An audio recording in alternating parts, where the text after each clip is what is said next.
Saint Elizabeth of Hungary, a princess who came from a family of saints and loved the poor. Patron saint of brides, nurses, homeless, bakers. Saint November 17th, Saint Elizabeth of Hungary, Princess of Hungary. Born 1207 at Presburg, Hungary. Died 17 November 1231, Marburg, Germany. Canonized 1235, Perugia, Italy. Major shrine, Elizabeth Church, Marburg.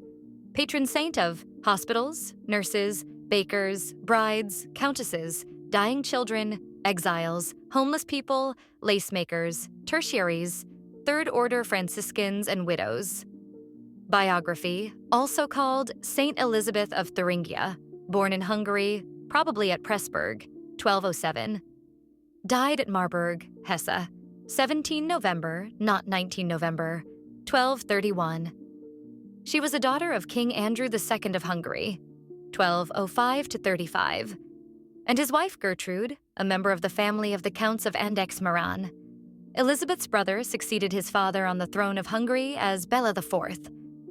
The sister of her mother, Gertrude, was Saint Hedwig, wife of Duke Heinrich I, the Bearded of Silesia, while another saint, Saint Elizabeth, Isabel of Portugal, died. 1336, the wife of the tyrannical King Denis of that country, was her great-niece. In 1211, a formal embassy was sent by Landgrave Hermann I of Thuringia to Hungary to arrange, as was customary in that age, a marriage between his eldest son Hermann and Elizabeth, who was then 4 years old. This plan of a marriage was the result of political considerations and was intended to be the ratification of a great alliance which, in the political schemes of the time, it was sought to form against the German Emperor Otto IV, a member of the House of Guelph, who had quarreled with the Church. Not long after this, the little girl was taken to the Thuringian court to be brought up with her future husband, and, in the course of time, to be betrothed to him. The court of Thuringia was at this period famous for its magnificence. Its center was the stately castle of the Wartburg, splendidly placed on a hill in the Thuringian forest near Eisenach, where the Landgrave Hermann lived, surrounded by poets and minnesingers, to whom he was a generous patron. Notwithstanding the turbulence and purely secular life of the court and the pomp of her surroundings, the little girl grew up a very religious child with an evident inclination to prayer and pious observances and small acts of self-mortification.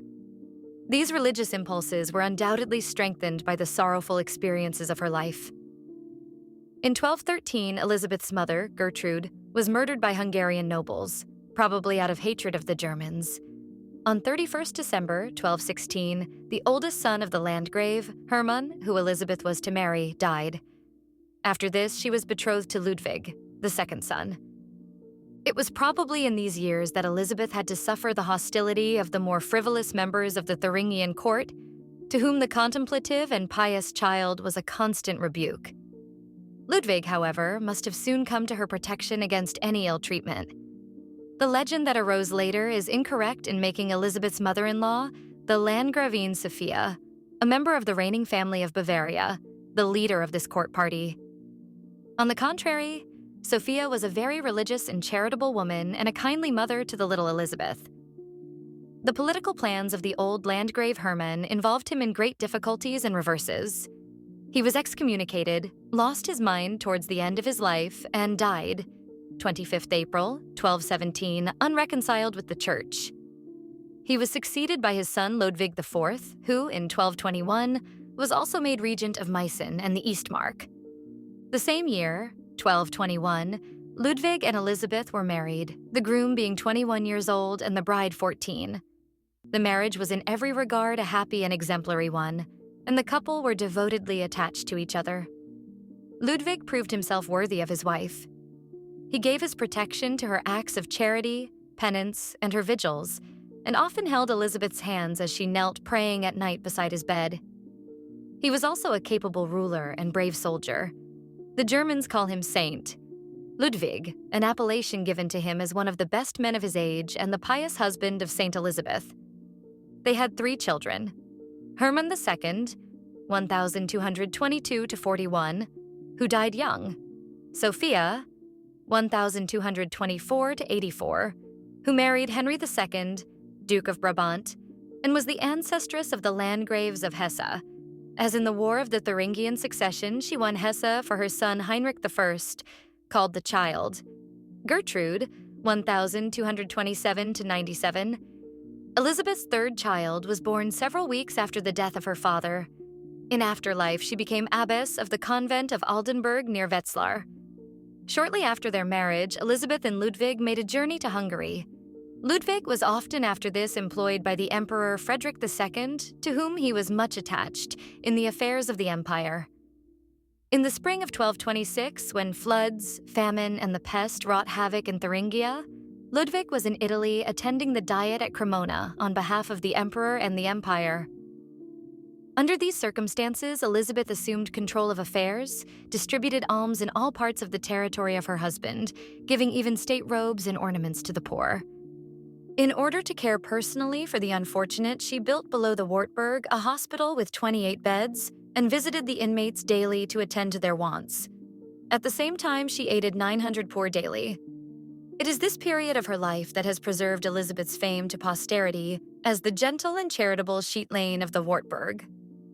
Ludwig, on his return, confirmed all she had done. The next year, 1227, he started with the Emperor Frederick II on a crusade to Palestine, but died 11 September of the same year at Otranto from the pest. The news did not reach Elizabeth until October, just after she had given birth to her third child. On hearing the tidings, Elizabeth, who was only 20 years old, cried out, "The world with all its joys is now dead to me." The fact that in 1221 the followers of St. Francis of Assisi died 1226, made their first permanent settlement in Germany was one of great importance in the later career of Elizabeth. Brother Roediger, one of the first Germans whom the provincial for Germany, Caesarius of Speyer, received into the order, was for a time the spiritual instructor of Elizabeth at the Wartburg. In his teachings, he unfolded to her the ideals of St. Francis, and these strongly appealed to her. With the aid of Elizabeth, the Franciscans in 1225 founded a monastery in Eisenach. Brother Roediger, as his fellow companion in the order, Jordanus reports, instructed Elizabeth to observe, according to her state of life, chastity, humility, patience, the exercise of prayer, and charity. Her position prevented the attainment of the other ideal of Saint Francis, voluntary and complete poverty. Various remarks of Elizabeth to her female attendants make it clear how ardently she desired the life of poverty. After a while, the post Brother Roediger had filled was assumed by Master Conrad of Marburg, who belonged to no order, but was a very ascetic and, it must be acknowledged, a somewhat rough and very severe man. He was well known as a preacher of the crusade and also as an inquisitor or judge in cases of heresy. On account of the latter activity, he has been more severely judged than is just. At the present day, however, the estimate of him is a fairer one. Pope Gregory IX, who wrote at times to Elizabeth, recommended her himself to the God-fearing preacher. Conrad treated Elizabeth with inexorable severity, even using corporal means of correction. Nevertheless, he brought her with a firm hand by the road of self-mortification to sanctity, and after her death was very active in her canonization. Although he forbade her to follow St. Francis in complete poverty as a beggar, yet, on the other hand, by the command to keep her dower, she was enabled to perform works of charity and tenderness. Up to 1888, it was believed, on account of the testimony of one of Elizabeth's servants in the process of canonization, that Elizabeth was driven from the Wartburg in the winter of 1227 by her brother-in-law, Heinrich Raspe, who acted as regent for her son, then only 5 years old. About 1888, various investigators, Berner, Mielke, Wenck, E. Michael, etc., asserted that Elizabeth left the Wartburg voluntarily, the only compulsion being a moral one. She was not able at the castle to follow Conrad's command to eat only food obtained in a way that was certainly right and proper. Lately, however, Huyskens, 1907, tried to prove that Elizabeth was driven from the castle at Marburg in Hesse, which was hers by dower right. Consequently, the Te Deum that she directed the Franciscans to sing on the night of her expulsion would have been sung in the Franciscan monastery at Marburg. Accompanied by 2 female attendants, Elizabeth left the castle that stands on a height commanding Marburg. The next day, her children were brought to her, but they were soon taken elsewhere to be cared for. Elizabeth's aunt, Matilda, abbess of the Benedictine nunnery of Kitzingen near Würzburg, took charge of the unfortunate Landgravine and sent her to her uncle Ecbert, Bishop of Bamberg. The bishop, however, was intent on arranging another marriage for her, although during the lifetime of her husband, Elizabeth had made a vow of continence in case of his death. The same vow had also been taken by her attendants. While Elizabeth was maintaining her position against her uncle, the remains of her husband were brought to Bamberg by his faithful followers who had carried them from Italy. Weeping bitterly, she buried the body in the family vault of the Landgraves of Thuringia in the monastery of Reinhardsbrunn. With the aid of Conrad, she now received the value of her dower in money, namely 2,000 marks. Of this sum, she divided 500 marks in one day among the poor. On Good Friday, 1228, in the Franciscan house at Eisenach, Elizabeth formally renounced the world. Then, going to Master Conrad at Marburg, she and her maids received from him the dress of the Third Order of St. Francis, thus being among the first tertiaries of Germany. In the summer of 1228, she built the Franciscan hospital at Marburg, and on its completion devoted herself entirely to the care of the sick, especially to those afflicted with the most loathsome diseases. Conrad of Marburg still imposed many self-mortifications and spiritual renunciations, while at the same time he even took from Elizabeth her devoted domestics. Constant in her devotion to God, Elizabeth's strength was consumed by her charitable labors, and she passed away at the age of 24, a time when life to most human beings is just opening. Very soon after the death of Elizabeth, miracles began to be worked at her grave in the church of the hospital, especially miracles of healing. Master Conrad showed great zeal in advancing the process of canonization. By papal command, 3 examinations were held of those who had been healed, namely in August 1232, January 1233, and January 1235.